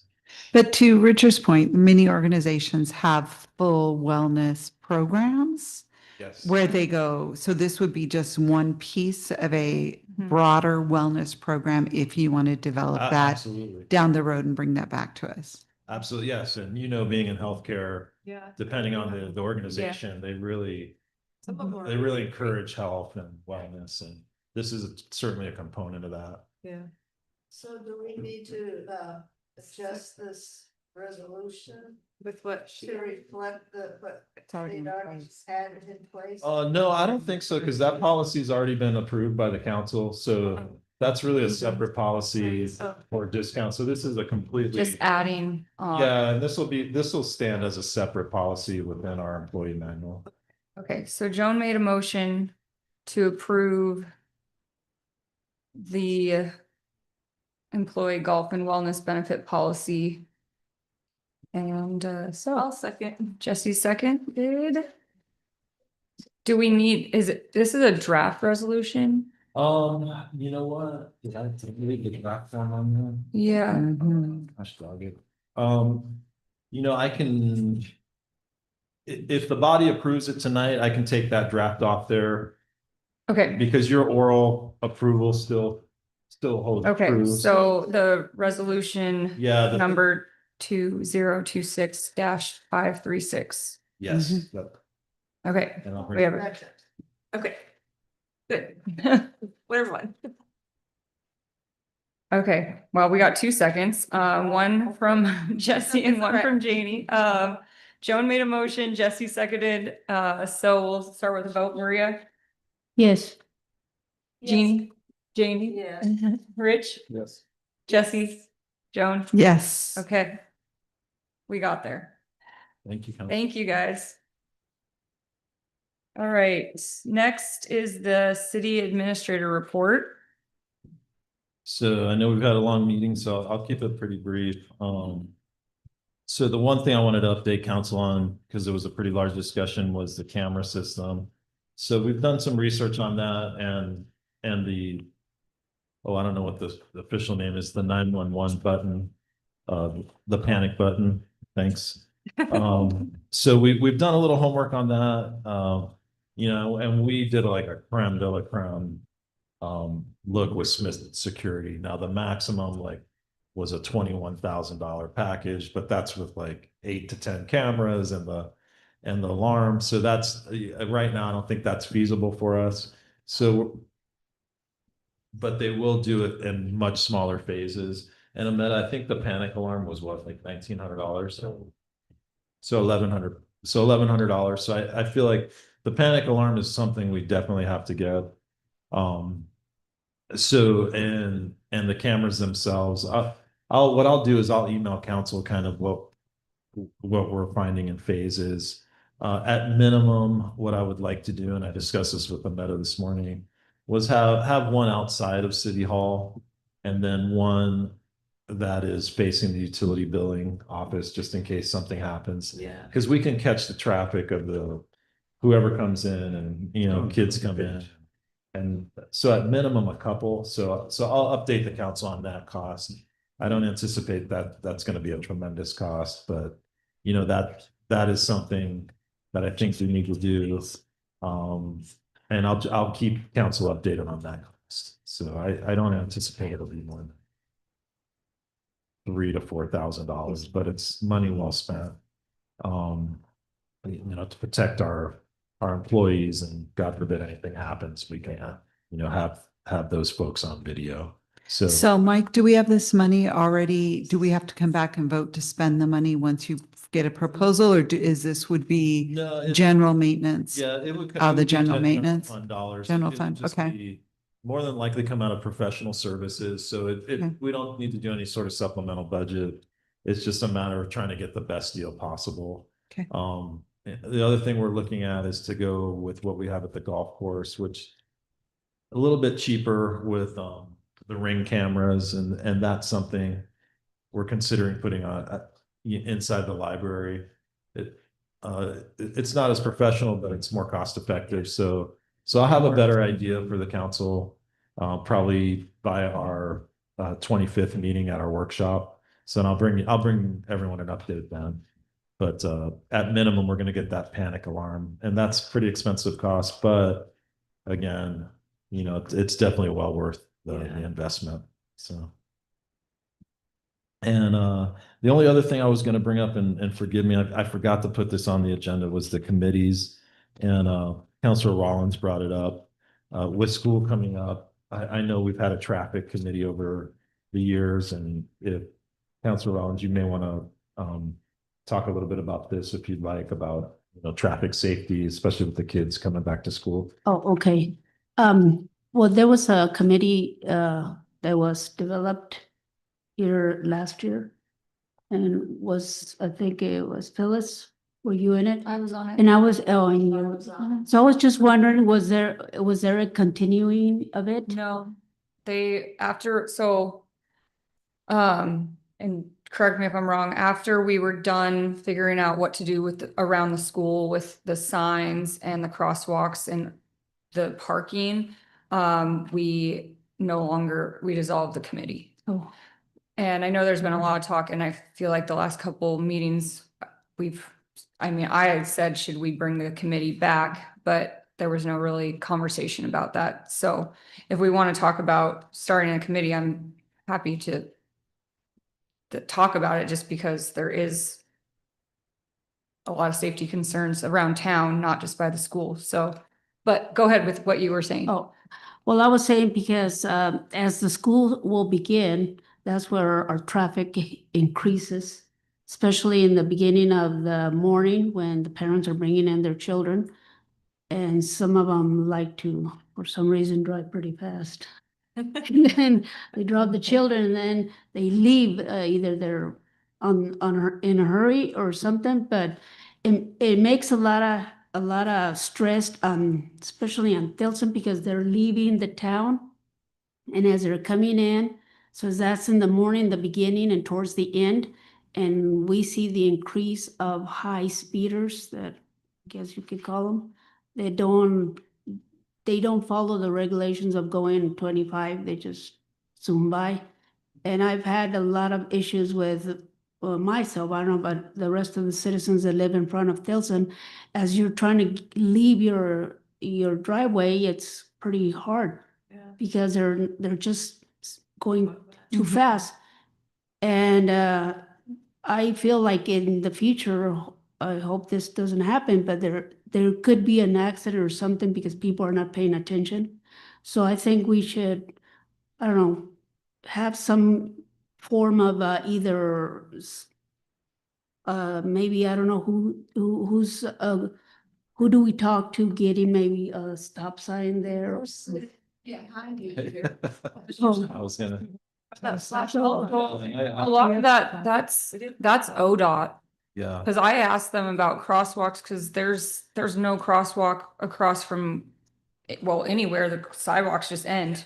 On Pearson. Yeah, so there's no crosswalks between the school and Stanfield. And I brought it up with ODOT, had a meeting with them probably over a year ago now. And they told me that, and they came and they walked it, they looked at it, and they said, we'll look at this in 2028 and decide what we want to do. So if we want, we can keep pressuring them and keep asking them, but that's what they told me. And which was really disappointing, because I'm like, why just put a crosswalk or fix this intersection? But they basically told me that I was just, that it was up to them. So that street unfortunately is ODOT. So I don't think Scott can just go put up a stop sign or Brian can do anything about it. It's ODOT. Yeah, I do know that when Brian has put out, it's in his report, but when he's put out you're going this is your speed signs. I have noticed that is effective. And maybe we ask Brian to do that right there on Thielsen when the speed changes from 35 to 25. It's right at Echo Ridge is where that changes. And maybe we ask Brian to put something there to remind people as they're coming into town to slow down you're going this fast, speed changes or a speed changes sign. I don't know who does those. Yeah, it was there today. Yeah. There was one there today. Okay. Yeah, there was I one there. didn't see it today. I don't. You're too busy speeding. No, I'm not speaking. I'm Joking. I'm joking. Leave that little. crying I'm second joking. gear. But There is a lot of congestion around the school. True. There's no doubt. I live obviously very close. In fact, I leave at 7 o'clock in the morning to go just sit downtown because otherwise I might as well wait till 8:30. Mhm. It's just that busy. Yeah. I don't think any child walks anymore. I think every car. Oh, they're all coming from out of town. You have to. Well, yeah, I see. Most of them everybody are comes coming by, from out of they're- town. They're in town or out of town, yeah. But- And you have to be either in the zone with them. or- Yeah. They have a sign set up, don't you know? Yeah, they're actually located about lot, so, Yeah. just for clarification, ODOT is a state highway from Main Street north. And that it is counting from south to the school, so we are, it's sort of works putting the crosswalk with the, one of the. Connected, was putting the crosswalk, between the school and Main Street. So Nice. that will have to be conditions there. yeah, And then you'll see the automatic flashing lights. yeah, that will be nice. But that's just, it's closer and around school than where I think Maria is noticing them speeding, but Yeah, pull in, drive, push. yeah. Maybe it would be good to try and cut down the traffic by organizing car rides. So that there wouldn't be so many parents bringing kids. They could all ride in one truck. Or whatever. Maybe we should send. Or Yeah, I don't know. Do we want to I- form another committee? I don't have a lot of faith in telling people they have to go slow. It's a good idea, but they won't do it anyway. So, I mean, there's always going to be speeders. I mean, but if we cut down on the number of them, then I think that would be helpful. Nice. And Mayor, I can look into forming a committee. I'll talk to Chief Sunwall. We could brainstorm these Yeah. things outside of this meeting and get it presented and maybe with this father ODOT more for more help. Maybe I'll work with Chief Sunwall. And maybe we should ask Raymond at the superintendent if they could put something in their newsletter about slowing down, about being courteous to people leaving their driveways, and then carpooling up to Richard's point, that he could maybe say something to parents that could help with that. Yeah. And not put a notice in just once, but put a notice in many. Yeah. Well, and he was in the committee with us, so he knows the problems too, so. But yeah, if we could maybe form something and at least brainstorm and we can talk about this. Okay. Mayor, I'll brainstorm with Scott and Yeah. Chief Sunwall and by the 'cause time it's- we get to the It's workshop. still I'll have an a idea. talking point, we still have an issue with it, so. Like to see how. But the I am- Lights work. Yeah. That might go. Give it a check. I need them all the way into town. Those who carpool get free coffee and donuts. Yeah. You paying for that, Counselor? Put his address in. We'd all carpool for that. What house number are you on Bonanza? Just kidding. Okay. So any more from city administrator report? No, the only other thing, I've been sending you guys quite a bit of financial reports, so hopefully that's helping. Very. And just to give clarity and I've been crunching a lot of numbers. So if there's any reports you want me to run, I love numbers, to be honest with you, and I like running and we're constantly watching. So if there's reports that don't work for you or you want to see something specific, we have all these computer systems so we can get in there and run a report. And so yeah, reach out if you want anything in particular, but I'll bombard you with probably more than you need or want, but I'd rather give you more than less. And then if something's not making sense to you guys, certainly reach out. And because sometimes I may miss a number, but we're doing the best we can and definitely want to give as much clarity as I possibly can. So, but reach out anytime. Thanks, Mike. Okay, Assistant to City Administrator report. Amanda, do you have anything? Oh. She was gonna say something. on the Okay. fly. Thanks, Amanda. Prop too. All right, Public Works report. Let me give the microphone to you guys because you guys, okay, yeah, Scott's left. We're, like they were talking, phase 3, we're still getting, we're pretty close to the finish, and it'll be the end of September, I'm sure. We're still waiting on some parts to finish up. The rebuild super station. And, so we're still in process of that project. It started with the sewer over on the tennis shoe estates. I saw them working. Yeah, so we've got, the tie into the existing, sewer, that's done. We're moving into, probably tomorrow, we should be up to the fence line. Over by my house, you're talking about. Yeah. Yeah. And, the water is stubbed out, but we'll get sewer, they're doing the subgrade right now on the development. And, so we get to the fence line of that property. And then, be able to go as soon as they get the subgrade done. So probably by tomorrow or the next day, we'll be done until we get that portion done. Talking about the, crosswalk.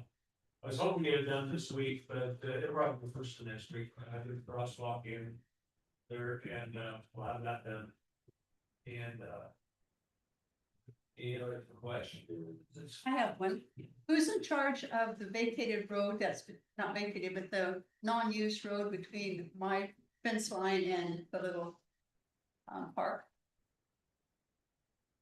The trees are getting kind of tall. You know, the gravel is right there. You water it, but you don't mow it.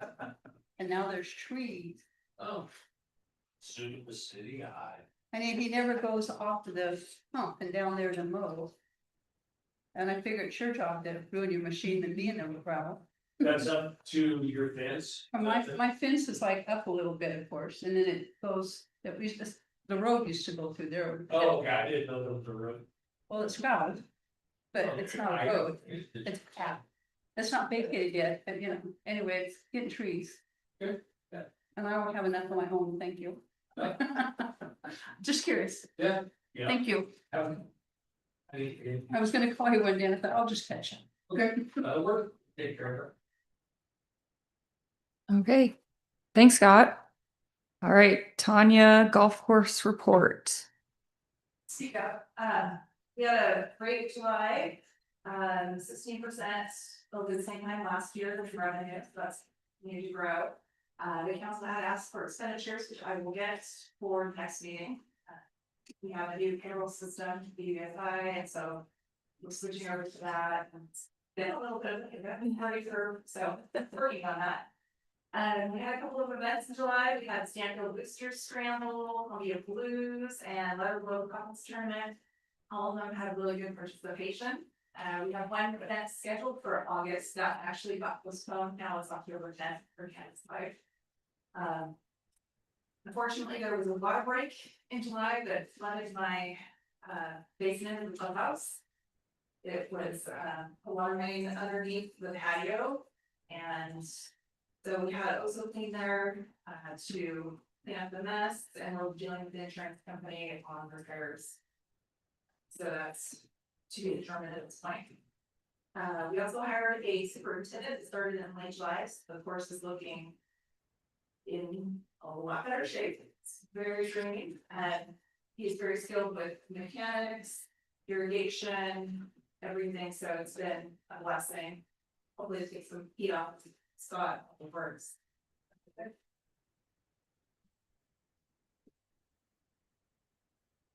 Okay, thanks, Tanya. Public safety report.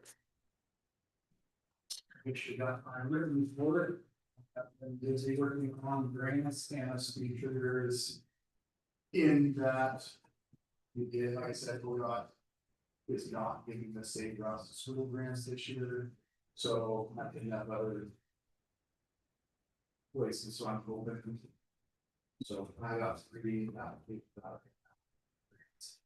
I did have that in background, so I'm hoping for another officer just to bring it to speed. I have 2 full-time patrol officers, myself, and fleet part then one is office, one part-time is office, the other one just grabs a night shift times. They feel one. So that's what I'm asking, looking for hire that full-time person. Where are we at with code enforcement? And we talked last time, we gave you hands down, go for it, going out and handing out the code enforcements to, I believe we were going to start with parking and on certain areas. And then the fire, but did we start moving forward with any of that?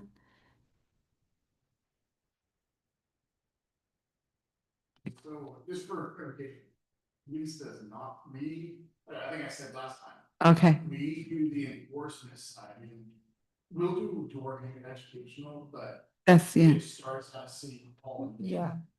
So we have to have someone go out and put the little thing on someone's car that says, you're not parked in the right spot, or you need to cut your grass. We need to identify them. I believe the city identifies the properties or the problem and then. So we have to be the ones to drive around and say, these properties are not in code. Someone's parking here and there, report it to you, and then you go tag them. Notify them. If they don't follow through, then they may be fined and stuff. So who notifies the people that are in violation? It's a So- combination of citizens and So I guess what I'm trying to say is, and I've had conversations with some of our constituents, that we have never identified anyone, or if it's us, then I need to know, to go down the streets, and if we see somebody that's out of code, to then take action. I mean, if I'm supposed to be on patrolling it, I didn't know, but I didn't know who then, if we identify there is someone parking on, say, Smith Drive when they're not supposed to with their camp trailer that blocks the road down to too narrow. But if it's, as an example, so as you're driving through, you'll see that and you'll tag it. Okay. Okay, so you'll take care of that. What about the fire or the parked cars? I know I saw in your reports, a lot of people have been reporting that. Yeah. Camp trailer looks like, camp trailer does not look like Echo, does not represent Echo well, sitting there. So you take care of that if you see it, or do we have to report it first? Yeah, but if it hadn't been called in, would be that something you guys would see and tag? Okay. A long time they tagged it. Yeah. It finally disappeared. So I guess what I'm trying to get at is, how are we going to keep track of to whom we are enforcing code, and what are we doing so we're following our steps as a council? and council, so this has been a learning experience for me too. So like, for instance, today I learned, because I was actually under the misperception that police was doing some more of what they were. So we actually take citizens' complaints. So I was calling a citizen today. A couple people called about some weeds that were blocking a pretty busy intersection. So we had one of 2 choices. A meta can send that complaint out to that individual, or I can call that individual and say, hey, city administrator here, I happen to have the number of the gentleman. I knew him and we had a good conversation and he's going to clear the weeds off there. The other option is we're taking citizen complaints. And this is where I have a little bit of a problem with this, is that we're taking citizens' complaints and then we are sending the complaint to that individual as if it's fact. And now, and correct me if I'm wrong, I believe this is the way Stanfield does it too. And then that individual can either take corrective measure based on that complaint, or they can go to municipal court. The issue I need to research, because I honestly was under the misperception, I don't know, does that hold muster that because maybe, and I'm looking at it from this perspective, maybe a citizen doesn't like his or her neighbor and just makes a complaint, right? And are we verifying that as the city? Like, what is our process? And we've had some folks on the council a long time. Do you know historically what our process has been? Because I've heard stories that Diane used to physically go out herself sometimes and run patrol basically and write the complaints herself because she wanted a clean, livable city. Is that urban legend or is that true? I think they would do a kind of ride around, and if somebody, the car part, they don't, because that was always almost. But if there's weeds growing up in the neighborhood that said something to her, then she would probably do it. But I don't think she literally went around and did a ride around, no. Okay, because I've heard Peggy, the former clerk, used to do that quite a bit. And I have no problem with Yeah, that. I just don't know, how are we enforcing our ordinances? Right. We have ordinances, but if we don't enforce them, they don't mean anything. I agree. And the question in my mind is, if I have to go out and visually go out, then if that's part of my job, great, I'll do it. Or do we delegate it? And maybe this is something for our workshop on the 25th. Or do we delegate it to one day a week, each of us take a day and we go drive around and mark, we take certain ordinances every month that we're going to focus on and tell the community we're focusing on this ordinance. And now we're going to go and we're going to make sure we're following it to get people, make sure they're doing, and then follow the steps we have outlined in our ordinances, which is notify with verbal or tag, go back, fine, court, right? Something like that. I think that's how it goes. I have to look at. Amanda may have something on it. Historically, she's been here. What process have we used in the past? Them a citation through the PD, and then they go to court, they have. 3 letters and a citation. They Okay. have to plead not guilty or guilty. If they plead not guilty, then go to court and call back the judge. And then, if they plead guilty, then they just pay the fine, or if they've taken care of the problem, then I just wipe the fine because they've taken care of the problem. But if a patron comes in with proof, like they did today, that there's a problem, then I'll write the citation for it. And Brett might be able to chime in a little bit here because obviously you've been through that process. My concern is, like, from a process standpoint, if we're relying on citizens to make the complaint and we, the city, are not verifying that other than by a picture or, there's AI now. I'm not saying conspiracies, but I'm saying, like, that's a concern for me.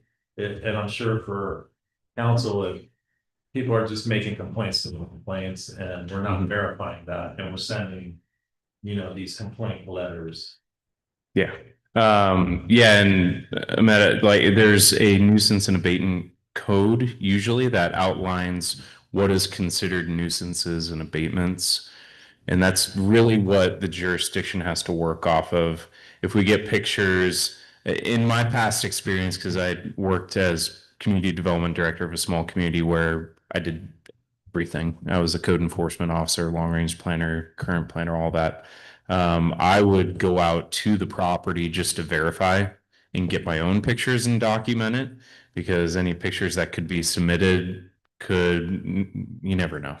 be altered, or they could be outdated even. It could have been resolved by the time the pictures were taken to when they were submitted. But then from there, I could make the call of, okay, is this actually a code enforcement issue?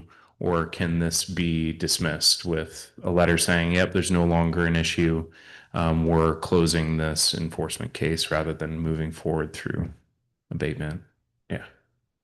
But that's my experience. So it sounds like we just need to designate the person that goes out and verifies, which Yeah. I'm fine doing that. I mean, right, well, and We go out there. I mean, at this point, I've never seen you guys go out, so I mean,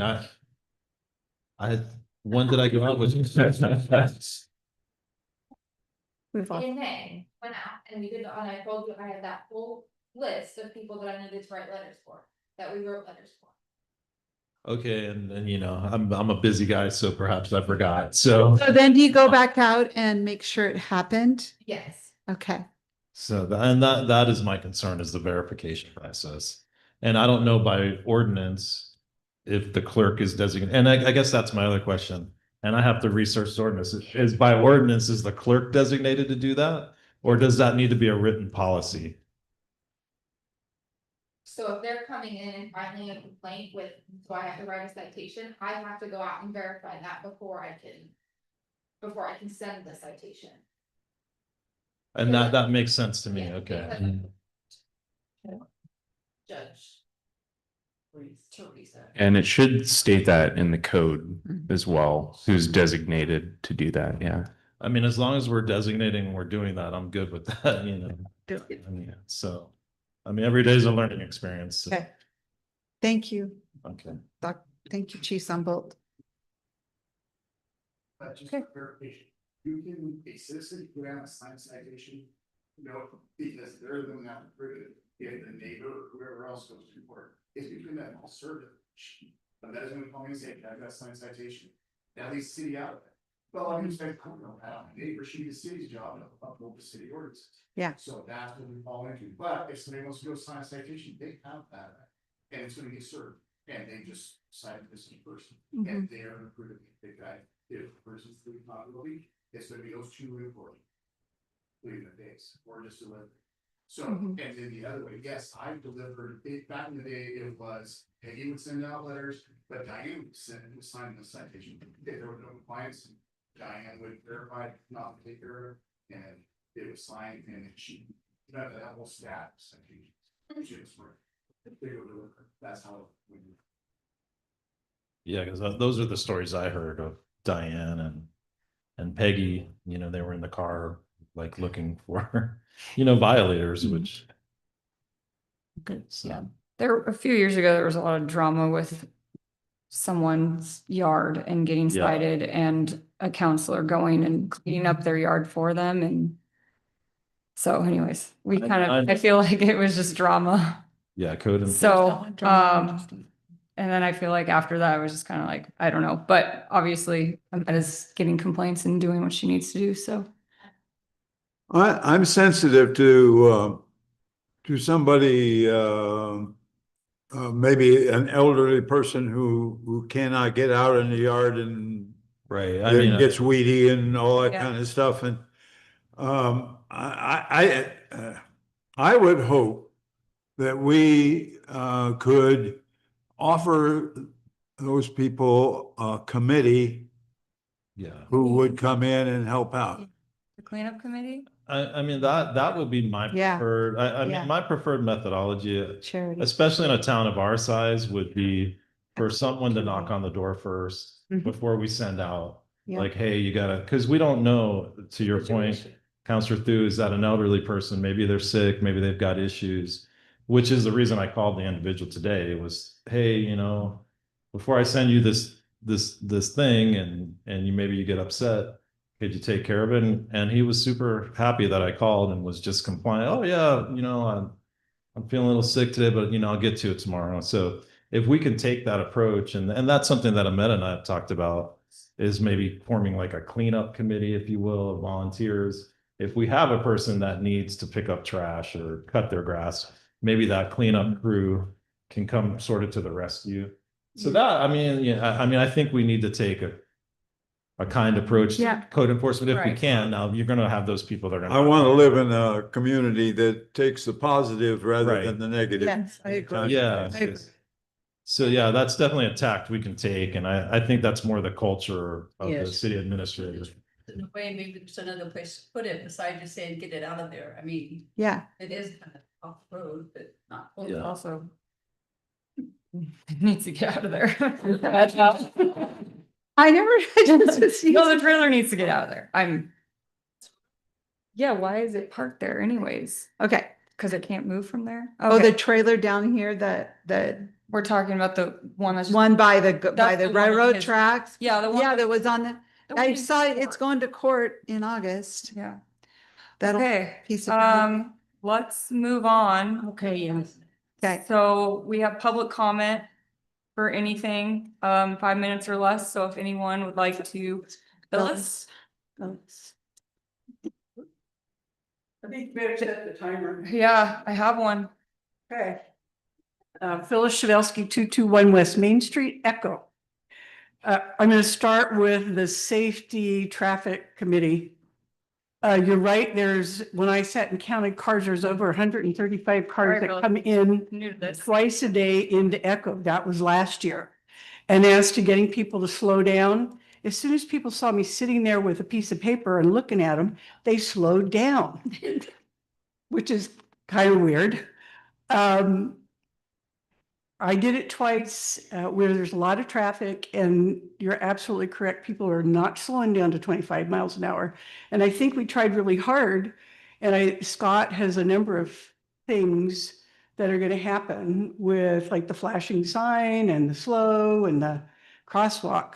But I think we have other issues in town, like on Main Street and dragging Main at night. And I don't know about you and loud mufflers, but it's starting to drive me crazy. As to the Oregon Community Foundation, they have a wonderful website. They do great things here in the state. And I know lots of different organizations that put money in there because they get better returns on their perhaps endowment funds or funds they have set aside. So I think that the Madisons have a great idea and someplace that we should definitely support. I do have a question, and it's never been answered, which was how much did it really cost the city of Echo when they did the recall of our former mayor? Financially and emotionally, it was a big cost, but I would really like to have some sort of answer as to what the financial drain was on the city's budget to do that. And one last thing, and I don't mean to pick on councilperson Hampton, but I felt that Echo does have a looser form of running a meeting, but I felt like your motion was out of order. It hadn't, the mayor hadn't even fully opened the meeting. And normally you would open the meeting, do the pledge, go to the minutes, and then get to make motions. And I felt like your motion was out of order. And if it's done now, but if that was true, it really would be ineffective and it should have been redone. And we like to do things by the rules and we like to be transparent. And I just felt like that was an issue for me personally. I've studied Robert's Rules of Order. I know you don't strictly go by that, but that was something that I noted. Do I still have more time left? No, I'm just kidding. Thank you again for all you do. I appreciate your work and keep up the good work. Thanks, Phyllis. Mayor, can I ask a question based on something that Phil said? Is this the not really time? a time when we do Okay. any conversation, unfortunately. We just get to listen. Without discussion. Write it down. If it's a question Write it and you down want to talk so to you have Phyllis it. after the meeting. you I can. got it. Okay. Okay, anyone else for public comment? Okay, So with that, we will move to executive session. And thank you all for coming. Since I'm a resident, can I make a public comment? You gotta stand up there, too. No, I'm teasing. I can't remember what it was now that I wanted to say. I just, I've wondered about before, like, can I make an announcement? That's what I was wondering. We used to have the council communications part, but then it got really messy. All the drama stuff. Comp plan. Cause like we used to do that where we could share information or like kind of like, but then, Public communication. but then it got kind of crazy. We don't want crazy, That's when like, but nice to be able to say things, you know. yeah. He civilized, like we used to be. Yeah. Okay, I thought I saw, where's, Yeah. I thought I saw on the financial documents. Mike,